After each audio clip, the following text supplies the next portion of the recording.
Baik, Assalamualaikum warahmatullahi wabarakatuh. Perkenalkan, nama saya Robi Wahyuna. NIM saya 251001007. Sini saya akan mempresentasikan tentang apa itu manajemen proses. Manajemen proses adalah bagian penting dari sistem operasi yang bertanggung jawab mengatur jalannya setiap proses dalam komputer. Proses merupakan program yang sedang dieksekusi yang di dalamnya terdapat instruksi, data, serta status eksekusi. Melalui manajemen proses, sistem operasi dapat mengelola penggunaan CPU, memori, serta sumber daya lainnya agar proses berjalan secara efisien dan tidak saling mengganggu. Selanjutnya ada proses control block atau PCB. PCB adalah struktur data yang digunakan sistem operasi untuk menyimpan informasi mengenai suatu proses. Informasi ini meliputi ID proses, status proses, nilai registrasi CPU, informasi memori, serta daftar sumber daya yang digunakan.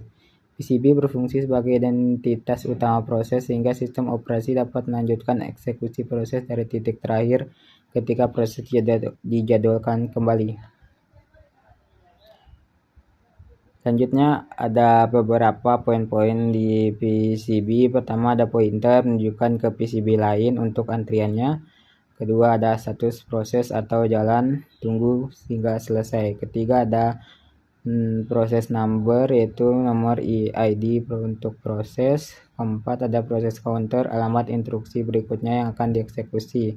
Kelima ada register, data register CPU yang disimpan sementara. Keenam memori limit, batas memori yang boleh digunakan proses. Terakhir ada list of open file, daftar file yang sedang dibuka di proses. Jenis operasi dalam proses. Yang pertama adalah pembuatan proses atau proses creation, yaitu saat sistem membuat proses baru untuk menjalankan program.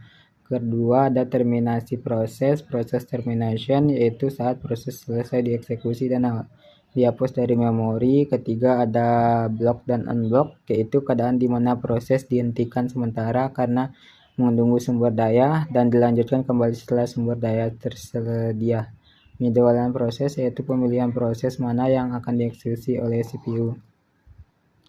Jenis penjadwalan. Penjadwalan proses dibagi menjadi 3 jenis, yaitu penjadwalan jangka panjang menentukan proses mana yang akan dimasukkan ke antrian siap.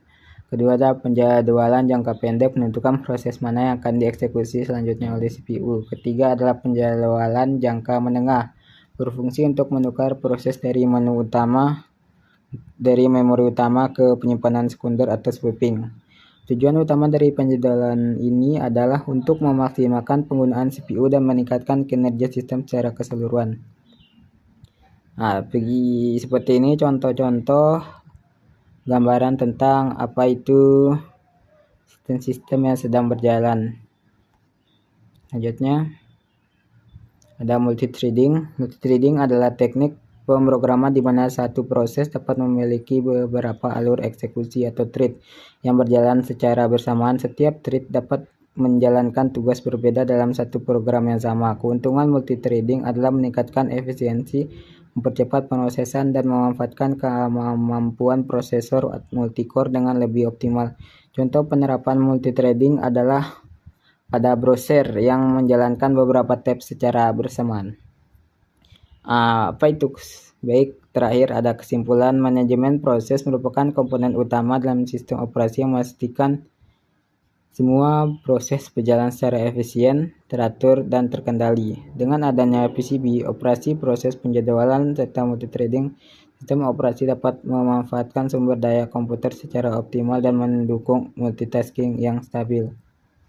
Baik, sekian dari saya. Terima kasih.